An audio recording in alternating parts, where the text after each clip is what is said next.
First of all, it was a new country that I was going to explore in terms of understanding a new culture, understanding the dynamics between the youth and its government in a different country. And it was far removed from my world, and those are the stories I get attracted to the most. She is part of the same university that Afshin and Ardi and Miran studying at, and well, she's definitely the outsider. If I have to explain her in one word, she's an outsider. She's always at the edge.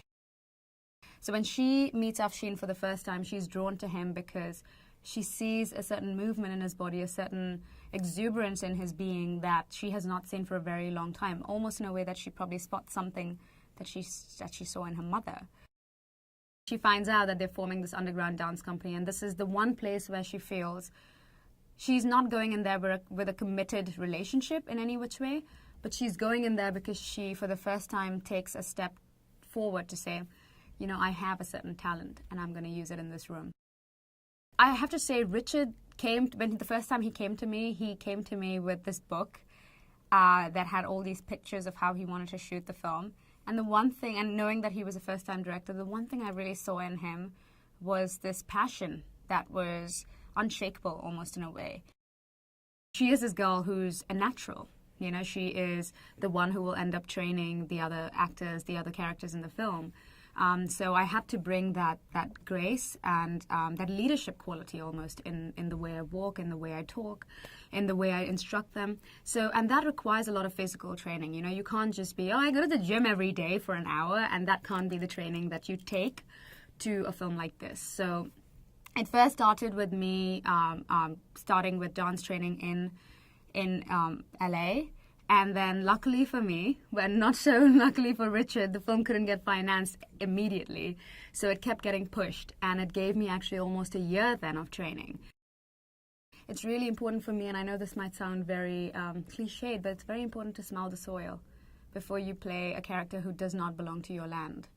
To understand the finer textures that you may think you would understand if you read a book or if you watched a film, but there's something about touching and feeling things that, you know, is the best learning. Anyway, that couldn't happen, so what I did instead was met a lot of people who had left Iran during the wake of the revolution, and before actually, and a lot of dancers from the Iranian National Ballet. One particular woman who I met in, Farishte, her name was, who I met in London, and she showed me this photo album that she had of her in these beautiful ballet costumes performing all over the world. We all decided we'd meet in Paris, and we'd meet Afshin for the first time as well. It was kind of, in a way, I guess more for Reese, less for me, nerve-wracking, because you're meeting this person you're going to be playing in the film, and you're going to actually watch how amazing a performer he is. And then you've got to match that, or at least come, you know, 80% closer to what he is capable of. And then for me, the added pressure of knowing, oh, then you've got to be even better than him because you are the one who teaches him how to dance. Reese is an incredibly hardworking actor, and I feel that really shows in the film as well, especially in his performances, which not many people will know, but he was really ill when we were shooting the desert dance. And he powered through the worst, I guess, stomach infection to the worst flu. And for me, that is really commendable because on screen you don't see it. The choreographers were receptive to what we could bring to our characters, and they included that. So it felt less forced and more raw in a way, that this actually naturally came from my body and his body, and we can merge it together and create this dance. Definitely, I feel, you know, in that sense, preparation also involves getting to know the actors you are going to be working with. What I did was I started telling Richard that ballet is going to be incredibly hard for me to do at this age, and considering I never did it from the time I was little. So let's make it more realistic. Let's not, and he did not want to use body doubles and dance doubles, and I'm so glad he didn't want to, because he pushed me to do the real thing, which I never thought I could. And so I was researching the dancers, the contemporary dancers, the dancers of today, well, Martha Graham, Pina Bausch as well, and who would I use as my role model? And Sylvie Guillaume came up. and the performance that I saw was Akram Khan and Sylvie Guillaume together.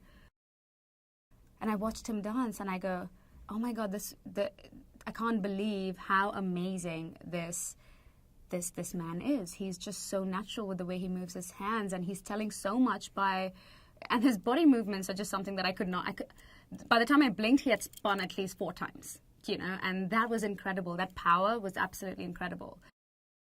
And I feel the way he's also choreographed the dances with Suman, who was also a trainer at his company, was just the way I feel any actor would like to perform in front of the camera. Something that is mine, but is elevated to a whole new different level with the right amount of training.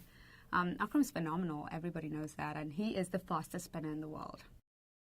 I think the favorite dance would be the audition piece, and the reason why it is my favorite dance is because I thought it was the most impossible dance to do.